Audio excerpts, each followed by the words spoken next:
Darth Vader. Or Pay Your People Better, August 6th, 2026. Here's my good face. Got a haircut last week. I do not think my barber understood what I wanted. Because he basically gave me a mullet. And I'm like, what the fuck? The reason I said Darth Vader is because I was like, I want to see how it sounds because I'm watching this video that Jesse Cox, so it's a reaction to Jesse Cox via his friend Krendor. And he was talking about how it was in reaction to what happened in the video, of course, that Jesse is watching and reacting to. And that is, this one dude is fucking around with this like AI girlfriend video game that's Lost in the Stars or whatever. And he was talking about how, don't get it twisted with the retcon, basically, that Darth is a title, because the way that it was portrayed in the first movie, in A New Hope, that was his name. And then I was like, I could kind of feel it when I was laughing and sort of like having my own reactions. I was just like, Darth Vader. Duh. Not that one. Darth Vader. There we go. That's what I was looking for. It's like, I can tap into my voicings. And that's mainly the only reason I'm making this video. It's like, alright, you're good. Have a good day. We're done. I mean, I'm not, but, you know, basically. Second here.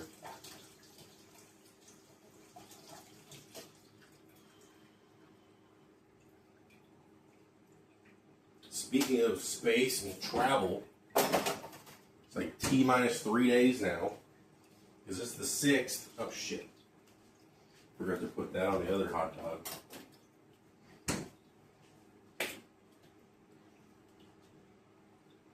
Fortunately, it doesn't seem like, although who knows, with the way that things play out. But so far, it does not appear that my flight will be changed. But again, who knows? It might actually be changed. So, you know, I'm just kind of keeping my toes on, you know, keeping myself on my toes, I suppose, is what I'm actually getting at.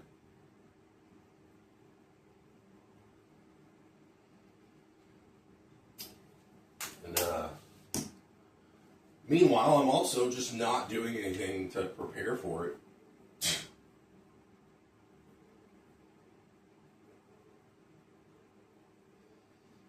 I mean, I know that because, like,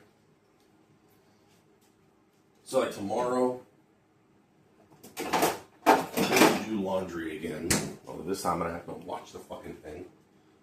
Because some jackass stole my goddamn shit. I don't remember if I mentioned it last time. I know I haven't uploaded much.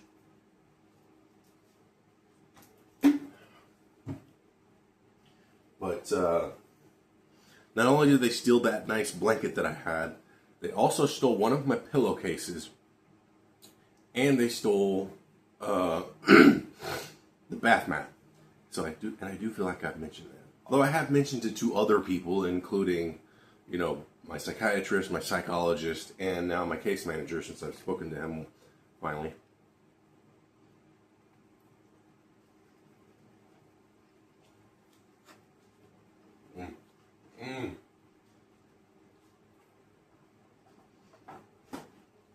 So good.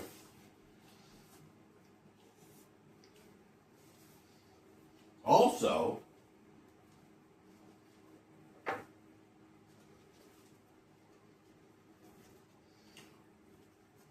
I have my first ever jury summons, so that'll be interesting. It says start date 8/31, which I guess is the date they want me to show up. I'm going to see what I can do to avoid it. I don't know, we'll see. Probably not going to want me anyway, but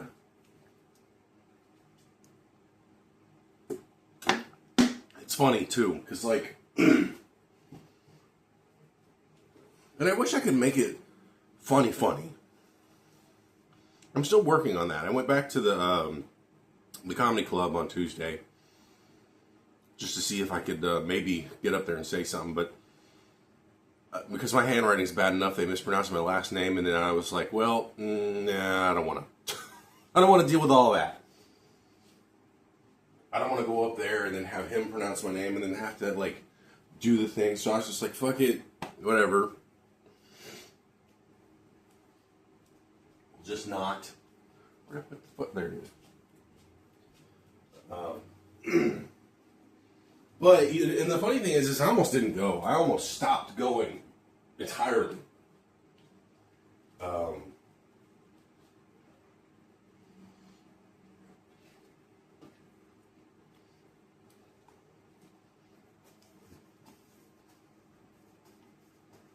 Because, like, I was getting it in my head that, like, I kept being resistant to doing it. And in my mind, that was like, well, if I'm being resistant to doing it, then there's probably a reason behind it. And that reason is mostly cowardice. And so I didn't go up on stage. Which is kind of sad because it's like, I've been on stage before. Now, not by myself. That's a little weird. I'm doing this, though. But I've had plenty of practice that led up to it. That feels different somehow. I don't know. And, you know, just like, even just hearing my name getting called like that, even though it was partly wrong, like, just shot my anxiety straight up. And I'm like, okay. Part of it is because I'm not prepared. I know I wasn't prepared. And while I understand that open mics, people don't necessarily have everything fully prepared because they're working on stuff, they're workshopping things. I don't work well like that in an environment like that where, you know, I'm actually, like, nobody watches these videos really, so it's not like I'm actually taking up people's time. When you're on stage in front of, 30, 40 people, you're literally there taking up their time. And this is something that I've heard. I'm going to turn on the AC.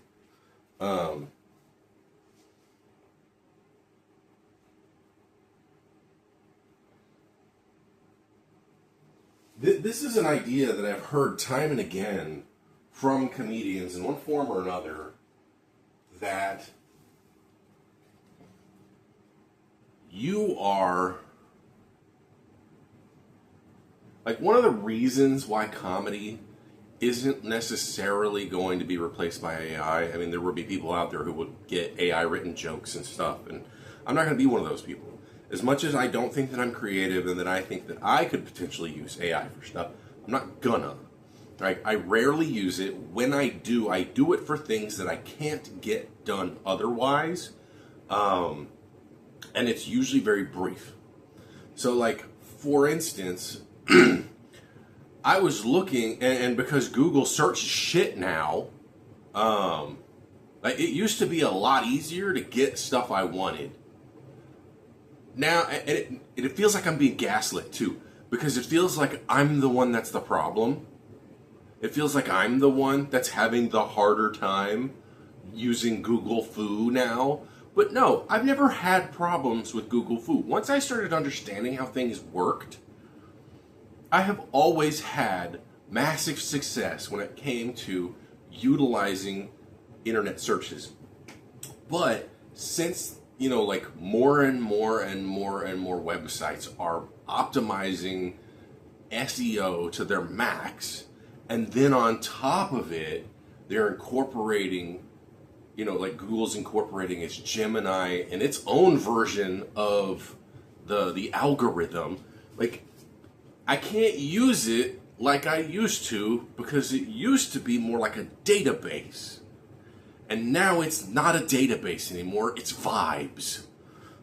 And I'm bad at the vibes.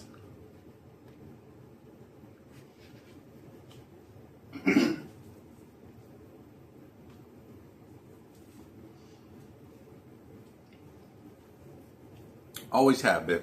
That's why, like, Wikipedia is the place that I go.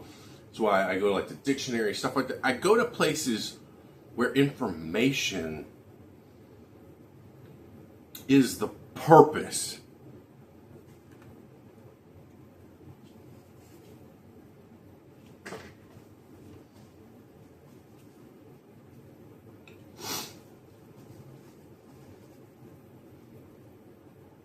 And so, when I have a hard time finding those sources of information, and usually it's for like a brief thing,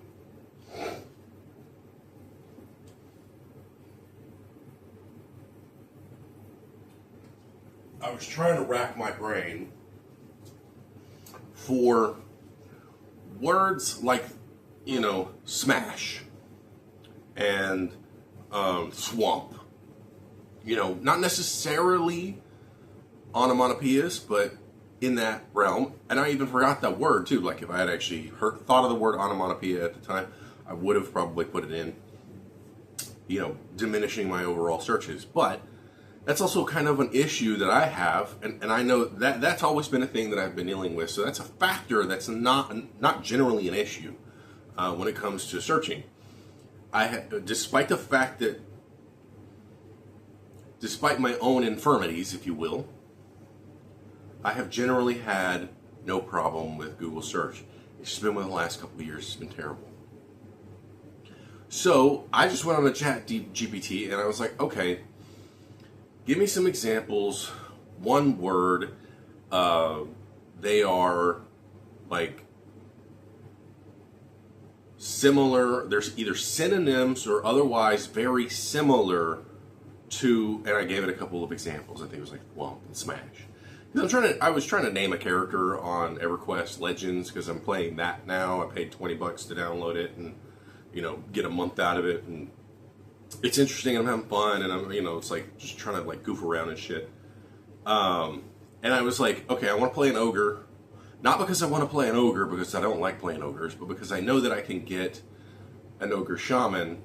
Shamans have the ability, the spell Shrink, which, based on the way that the game plays, is known as a ritual. So you can keep it for later when you decide to change your classes, because you can be 3 classes at once you reach level 11.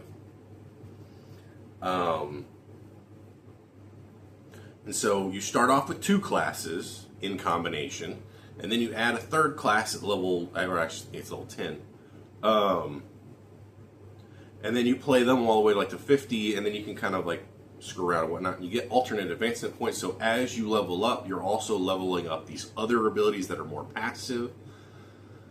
But anyway, so I wanted to name it because I was like, I want to get an ogre monk. I had always wanted to see an ogre monk because I've always wanted to see what their flying kick would be, because ogres are too fat to fly.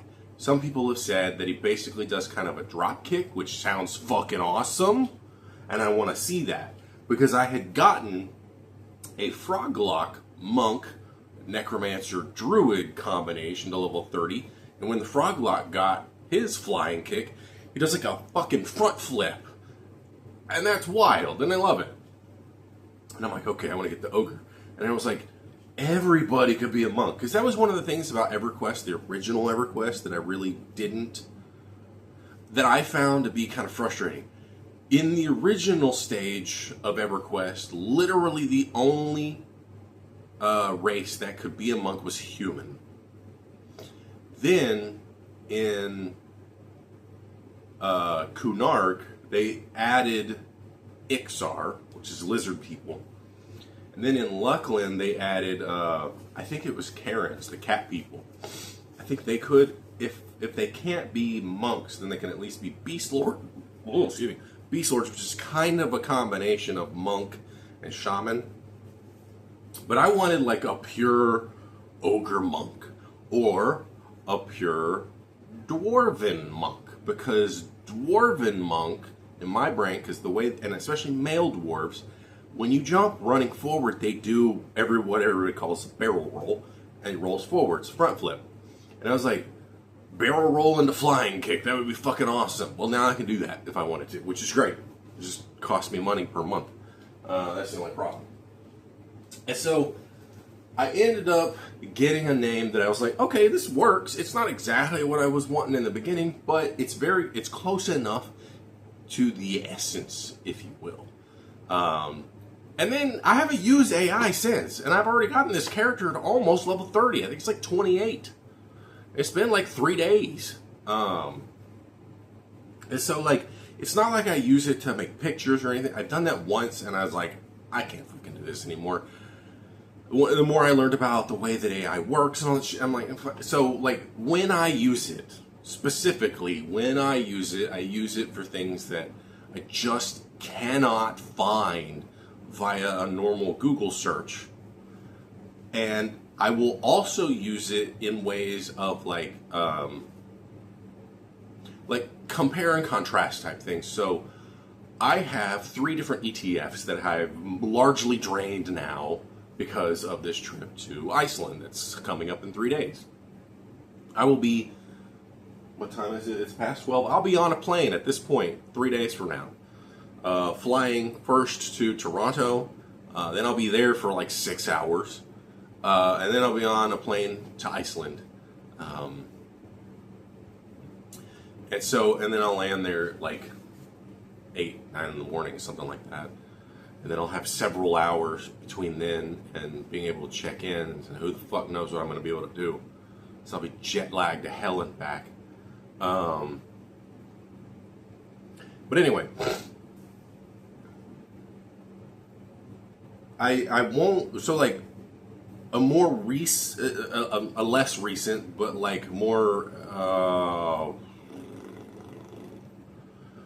useful version of it, because I use it kind of like an extended Google search more than anything, was when I was like trying to compare ETFs from different providers. It's like, okay, I can't, now I still had to go and check to make sure that the fucking AI was right, and you know, from what I found it was, but I didn't even know where to start, right? So like one thing that I might actually use AI for is to look up like social clubs in Los Angeles that might meet some of my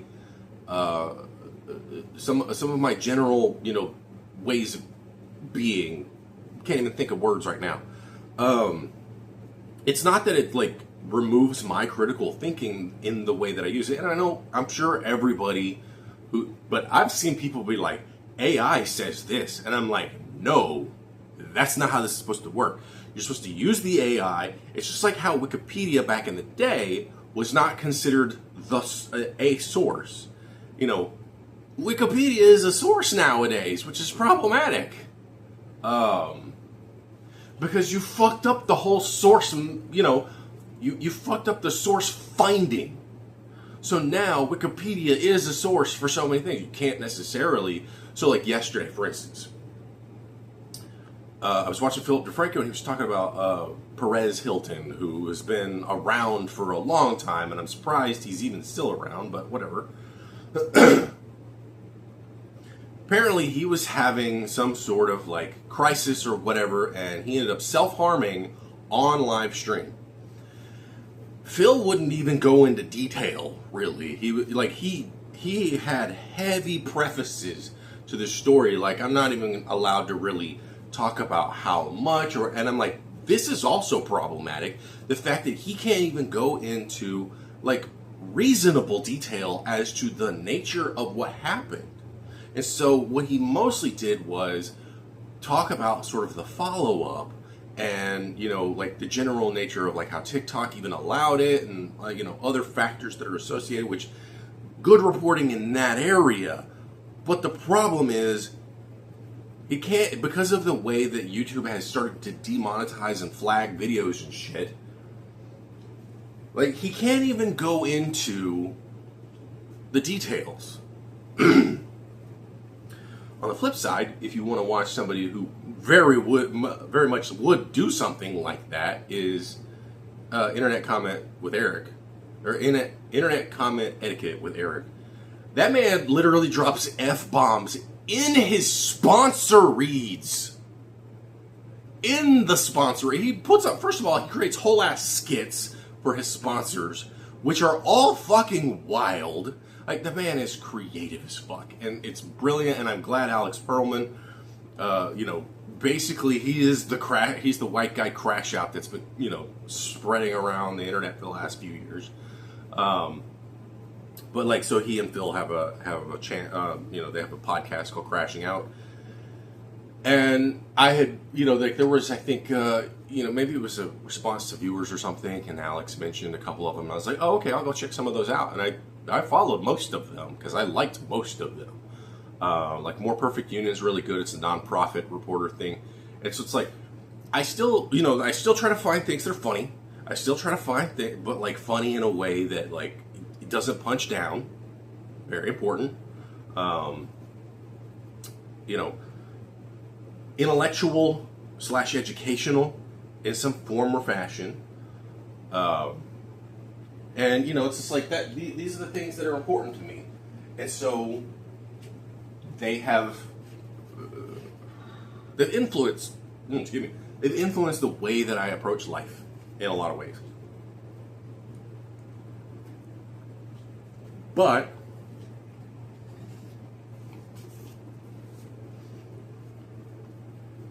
I'm still bad at like the vibe stuff. So going back to AI and AI use,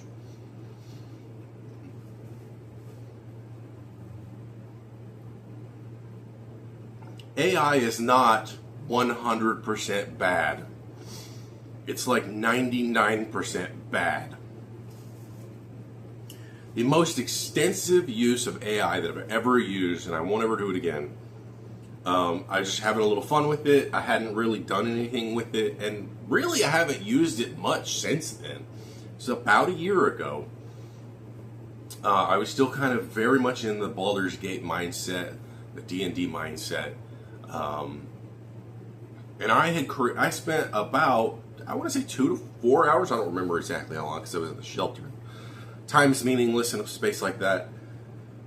It's kind of meaningless in my own brain. But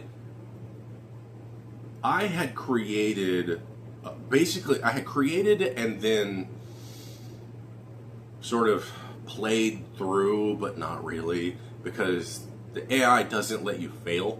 Like, that's one of the things about AI, that it doesn't have fail states.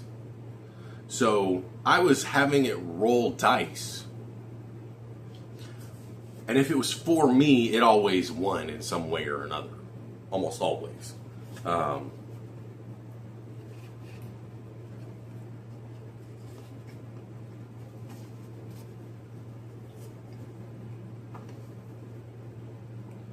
yeah, I was being lazy. I could have done this myself.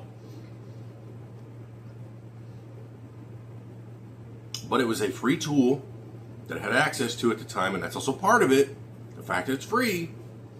And that's part of the issue as well, which is why they're losing money hand over fist. Which is why they want to go public soon, so they can make all that money back.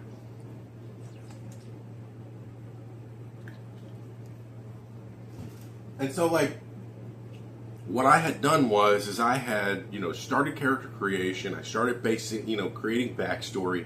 The AI was fucking it up, which was problematic. And then, it's just like, okay. But the thing is I didn't just make the AI do all the work. I made it expound upon what I wanted it to do. And if I felt like something was wrong, or if I felt like the way that the AI was trying to depict my character, depict the character stats, depict some of the choices that I had made, I was like, no, we're gonna redo that. I mean, there was multiple times that I had to basically hit the undo button, and which is probably why it spent so long. Honestly, if it had been functional and if it had understood the rules of D&D better, and it understood how, because like there's no way for me to know that it rolled bad. Like even, and while I had good stats for what I was trying to accomplish, like I was still doing really fucking well. Like I've never had a D&D session anywhere close to as good as this. Never. Like I was the TPK. I was the total party kill. Now, granted, you know, I was allying myself with people across the towns and stuff like that, and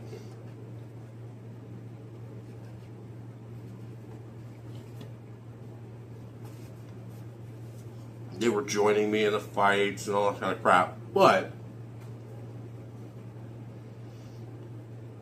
and like the idea, I get it too. Like the idea is, obviously he survived, so we have to give some grandiosity to the character. But while I was doing it, that's not what I was thinking of. I wasn't thinking of, hey, in a couple of hours, I'm going to tell somebody this breakdown of what I have helped make this. Like that's not what was happening in my brain. I was just like goofing around with it. But I don't goof around with it anymore. I test its ability to do things. That's one of the things that I do. Now, I'm not a hacker. You know, I've never had that level of capability because you have to actually program and shit.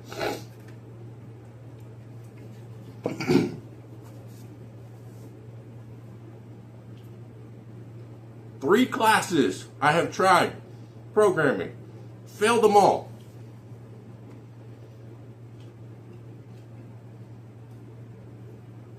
And that was in the C++ days.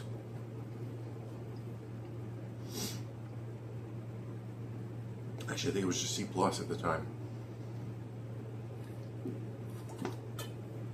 Like, I'm cognizant. Still have to clean all these fucking dishes.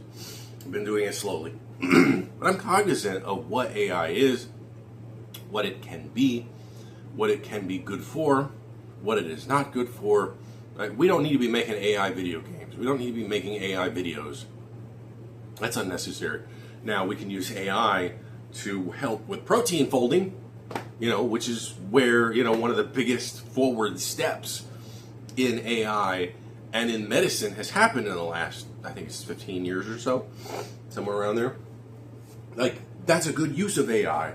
We don't need a fuck ton of data centers, you know, literally choking people out and, you know, dehydrating their entire, you know, regions just so that we can make funny photos to you know, fucking, or funny videos or whatever the fuck. It's like, no, we don't need that shit. And I understand that it's training it so that it can do more, and I understand that automation will continue to happen. I know this. It's like, I'm not against the idea of automation.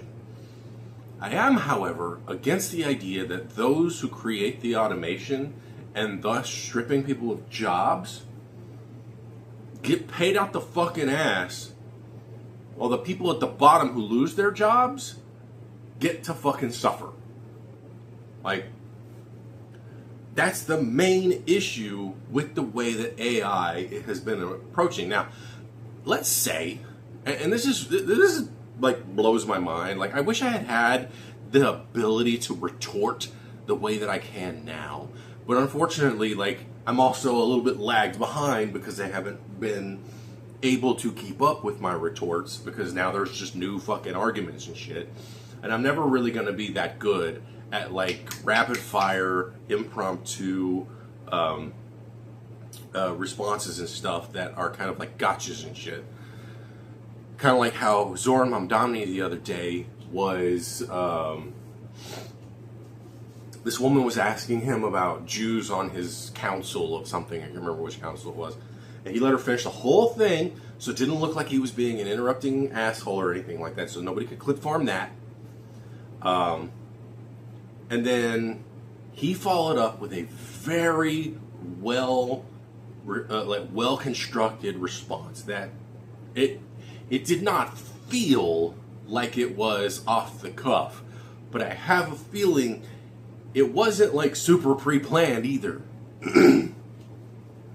It's just the way that he was able to talk about how, the reason why we don't have any Jews on this specific council is because, like, first of all, the one Jew that we did have seems to be having too many associations with Jeffrey Epstein, so we're like, well, let's get rid of that.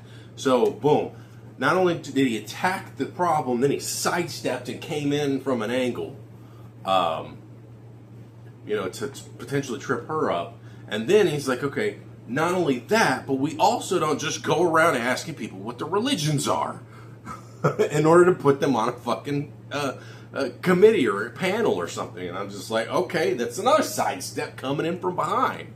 Because these questions, especially these like very pro-Israel questions and these like just general sort of MAGA related, because like MAGA loves Israel. Why? Because Israel's in the Bible. Israel's mentioned a fuck ton in the Bible. There's a song with the goddamn country's name in it. And Israel has gone through many manifestations. It is not the same country as it was some 2,000 years ago when supposedly Jesus lived there and was the king of Israel and so on. More recent, especially religious understandings of Israel are religious understandings of Israel, which are also relatively recent too. The Bible that they read in church is not the Bible that was also written several thousand years ago. It's interpreted from fucking Latin, which was interpreted from Hebrew. And, everything that the average person understands when they go to church, the information they're getting is less than 100 years old, roughly. Which coincidentally is also roughly the age of the current Israel. Very interesting coincidence. So, going back to her, the question, and then with Mamdani and the way that he approached the question and sort of attacked it from multiple angles, the MAGA movement has a very linear, forward and back kind of thing. And that's why they're so good at controlling the conversation. Because they go on the attack very easily. It's like breathing with them. And so you can't just go on the attack with them. They know how to deal with that. It's just like two linemen in football. I know, I've been going all over the fucking place and throwing all these analogies and metaphors everywhere. But two linemen in football, that's all they really do. They're there to either be the line or to break the line. That's it. They basically serve no other purpose. How many general linemen have the ball in hand, except for the center, when he's throwing the ball to the quarterback? Rarely, if ever. Because their job is to be or break the line. That's it. That's the MAGA. Their job is to be or break the line, so to speak. But they ride it forward and back, and that's it. There is virtually no lateral movement, and if there even is lateral movement, they always have to get back on that line because they are not comfortable anywhere else other than that line. Unfortunately, I basically grew up with people like that. And so I don't really know how, and I was also oppressed by people like that, while I was also trying to break free from it in so many different ways. I was never the kid who always asked all the, there's the stereotype, well, I asked these questions in Sunday school and then they kicked me out. That never happened with me. I fell in line because I was afraid. I was afraid of all the bullshit. I was afraid of my parents beating my ass. I was afraid of hell because all this crap was was like kicked into my fucking head as a child, which is unacceptable, by the way. There's some bullshit parenting and schooling and all that shit. That is unacceptable nonsense. Now, I didn't go to school at a Catholic school. I went to Sunday school, which is still stupid. Admittedly, there's a couple movies that I've seen there that hadn't finished that I want to watch because of them, like Phenomenon, for instance. Just finished watching Powder a couple weeks ago. Hadn't finished watching that I could recall, although a lot of it seemed similar. So, and then I think there was something else. But yeah. So anyway, and like I understand the community aspect of church and stuff like that. That's fine and all, but there's a lot of other shit that's problematic. Which is why, I'm still an atheist, and I will very much likely be an atheist for the rest of my life. But Israel, MAGA, they're married with each other, but Israel is also very married to our country, and just in our politics in general, and especially because a lot of people who are in power are religious, and there is a lot of, if it's not Catholicism, it's buddy Catholicism. It's buddy Protestantism that's right up next to Catholicism. The people who are in politics are largely people who are Christian. Now we're starting to slowly get people who are atheists or Muslims or what have you, which is good because we need the diversity. The country is filled with diverse people. The politics should also be filled with diverse people because the politician should be representing the people. It shouldn't be the other way around. They should be asking for our votes. It shouldn't. We should be asking them for our votes, not them asking for our votes. They should be afraid of the people. People shouldn't be afraid of the political. And hopefully this midterm will change some things up. And it's still going to be contentious because we got fucking Todd Blanche who wants to make the Dobbs decision fucking full on in every state, despite states' rights.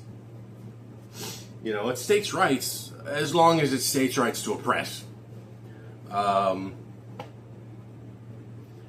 And, it's just like, I don't even know if that confirmation has gone through. It probably will be, despite the fact that he definitely should not be. And even if he isn't, this is also part of the problem because, they gave up the GOAT. Even if he's not confirmed, he's still going to be acting AG, and fuckface still isn't going to he's going to be like, well, okay, you'll be acting AG until, whenever. So, in essence, it doesn't matter if he makes it or not.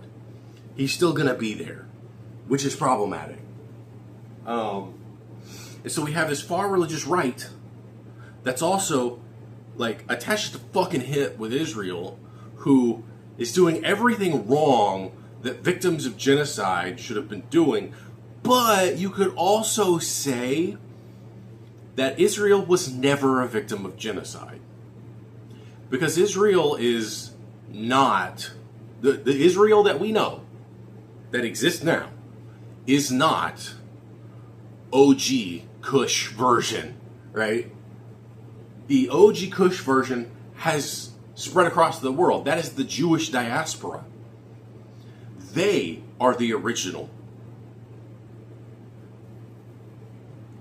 The settler Israel surprisingly has a lot of Caucasian looking people in it.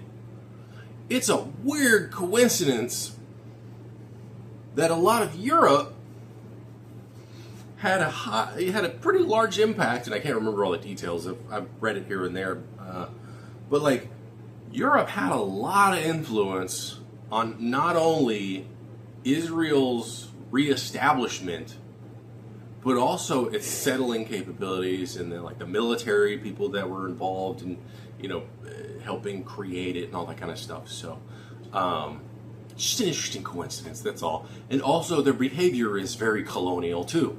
Also very interesting, very coincidental. But, because if you look at those interactions between an Israeli settler and a Palestinian, which, by the way, if you actually go and look at Gaza on the map, it's kind of fucked. that they're trying to take over that small little section of land. It's really fucked up that they can't just be like, well, you guys, we can have that. We already have plenty. But then again, it's like the rich people getting rid of the poors. They want all of it. They're addicted not only to money, but power. So they must eat the whole pizza, so to speak. But yeah, that's why I don't do AI. Generally speaking. I generally don't do AI because the people who are involved with AI are also involved with the current regime that we have as a federal government. They're, building fuck tons of these data centers. Fortunately, there's a lot more people who are starting to fight back. Flock cameras are starting to be lost, but the cameras are still there. They're just not in contract anymore, so that raises ethical issues as well. It's like, I understand automation. There's no such thing as a milkman anymore. Nobody gets fucking ice delivered to their ice box anymore. I get it. I don't wash my clothes by hand. Why we don't have dishwashers in every fucking unit ever, I don't understand that either, especially because they're far more efficient. I'm not going to the library and literally going through a physical card catalog to then walk to the fucking space to hope that the book's there and that maybe it hasn't been picked up by somebody who's in the library currently and reading it, or was picked up earlier and just hasn't been put on the shelf. Now I can literally get a whole ass book on my phone. Automation can be good, but it requires regulations.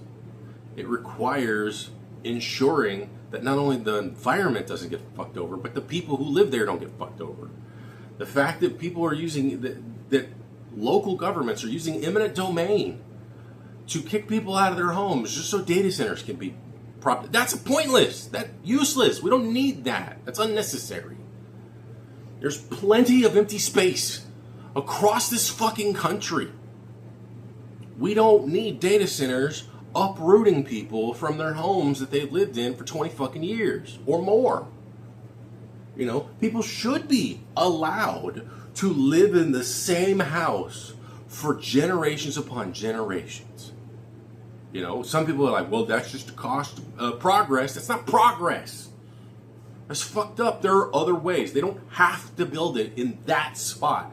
Just like in fucking Texas and Arlington, they didn't have to build the Cowboy Stadium in that spot and displace tons of poor people from their generational living spaces. It wasn't necessary. They could have gone somewhere the fuck else, but they didn't, because they have to have a massive parking lot. They can't have, parking structures for some fucking reason. It's like, why does there always have to be a flat piece of land that spreads out further than the entire area of the whole ass fucking building? Why can't you build up? Especially in Texas, there's no fucking earthquakes. It's not like that to deal with earthquake code. And even then, if you do minor earthquake code, let's say to 5, now you have a marvel that's beyond beyond the pale of the typical parking structure in Texas. This structure is rated to withstand up to a 5.0 earthquake. Is your building graded as such? You can it's a selling point. Come on, man. But people don't think like that. They have these weird, obsessions and connections and, it's this, it's an obsession, but it's worse. It's like they're collectors, but they're like the kind of collector that's just a little fucked in the head. And they're just like, yes, give it all to me. Give me everything I need. It's all me. It's all mine. And it's like, bro, fuck, dude, get over yourself.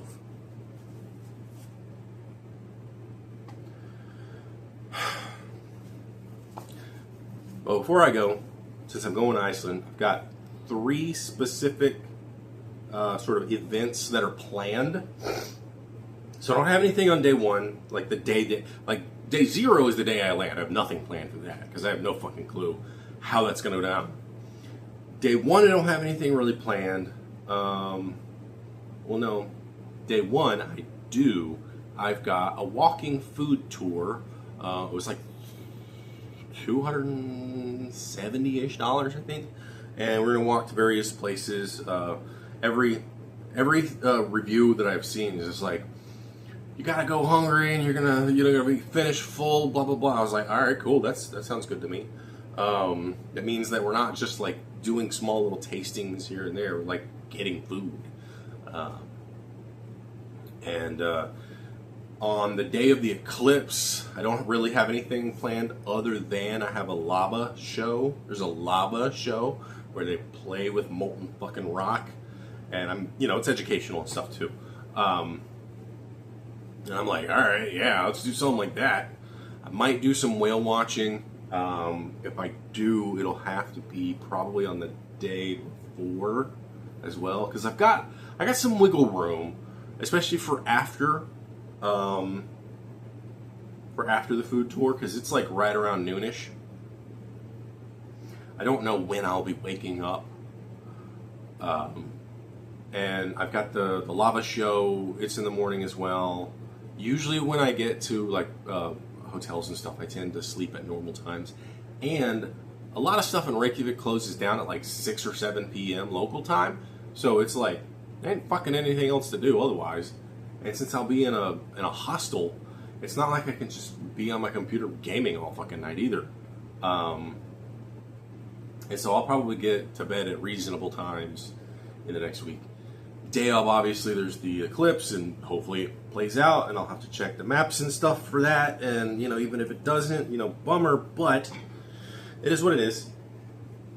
And then the next day afterwards is sort of it's intended to be a distraction. So if the eclipse does not work out and I don't get to see it, big bummer. I don't know what my mental state will be in. I won't be in the same situation financially, so it's not like I won't have any fucking money and I won't be able to do anything, which is also why I have incorporated basically a full ass day of activities via one specific tour. It's the Gold Road, it's the Southern Gold Road Tour, Golden Circle Tour, I think is what it's called, and it goes to various places and stuff. And I'm gonna have to prepare for it because it's not like there's much for stopping and eating and stuff like that, so I'll have to bring some snacks and whatnot. I don't know what else regarding like snacks, stopping and stuff like that there are, but because it goes to Thingvellir National Park where they used to have like all the meetings for like hundreds of years. All the various Nordic tribes that lived on Iceland would go, and like that's where they would meet. And it was like, I think it was supposed to be sort of like metaphorical in a sense, because that is also where the continents meet. Technically they're separating, but nevertheless, but you'll be able to see the Mid-Atlantic Ridge in the park there too, which is cool. I would like to be able to swim in the Silfra Fissure, but I hit the weight capacity, and I like, it's like if I was like 210, yeah, no problem. Then I would be like, okay, I want to do the Silfra thing, so I want to get my swimming back. So I would like be preparing by like taking swimming classes or something. But with my shoulder being what it is and my hip being what it is, I don't see that happening ever, probably. Which is kind of a bummer because you get to swim in between the tectonic plates in like the cleanest water in the world. Still, don't drink it. And so those are the things that are planned. I also am going to go to the Penis Museum, probably on day one after I have my food tour, depending on my feet situation, weather, and a number of things. I've got some boots that I also bought, because knowing that I was tempted to not get them. Some Merrell boots, and they have the removable insole, which is one of the reasons why I bought them. Because I've seen like people living in Alaska, for instance, wearing these on a pretty regular basis, and so I was like, okay, I should get some of those at some point. And I wore them like all day last week on like Thursday or Friday, and like they're just fine. I wore them inside. I didn't want to wear them outside just yet. I'm gonna break them in once I reach the land of ice. And so those are going to be my mainstay shoes throughout my time there, because you know, everywhere I've read, every video that I've watched when it comes to like dressing for Iceland, which this is still recording. Yep. All right. Has talked about shoes being important because it can also start raining at, you know, random times. It can get windy and whatnot, and so you need something to be able to keep you stable. And I was like, all right, that's cool. It makes sense. I've seen a lot of videos of people wearing, you know, everyday shoes too, but those are usually on those like nice clear days, and like the roads aren't wet or anything like that. But apparently the weather in Iceland is rather finicky, so we'll see how finicky it is. I'm bringing some tees. I'm also going to bring the Pokemon shirts as kind of like an additional layering situation. I've already got my my overcoat and the one that I bought in Alaska, plus the raincoat that I bought as a preparation for Jamaica that I never went to, sadly. Those are already packed. I've already got my medications packed. I've got a tube of toothpaste. I got some travel tissues just in case I need them for anything. Let's see. I've got a list of stuff that, you know, like some things, because I thought I had 3 pairs of pants, and then I forgot. Because I had forgotten, then remembered that one of them went missing because they were basically gave it away at the shelter when I was there, because they were like, they fucked up. It was like right after I got my job, and so I was bringing stuff from the storage so that I could have like clothes to wear at work. And my bag of clothes basically got given away to somebody else, or were split up or something. And so those pants are gone, plus a couple of shirts and some other things. And sadly, those pants were tailored too. They're the same kind of pants that I currently have. Like one of them is also, because I don't think these pants are as tailored, because the other pants that were longer. And I bought this pair of pants. But I should also have like a third, I think. I don't remember. It doesn't matter anymore. I thought I had like 4 pairs, but I honestly don't remember. I have to look it up. But yeah, so I'm nervous, but I'm also just like fucking around and doing nothing. Because I'm such a last minute knucklehead. So yeah, mostly just hoping that the eclipse plays out. Because if it does, I'm getting a tattoo in Iceland, and I'm getting it on my right calf. There's plenty of room down there on that fat fucker. Okay, that drumstick down there is a big boy. So yeah, that's about it for now. Probably going to be the last video until then, so have fun.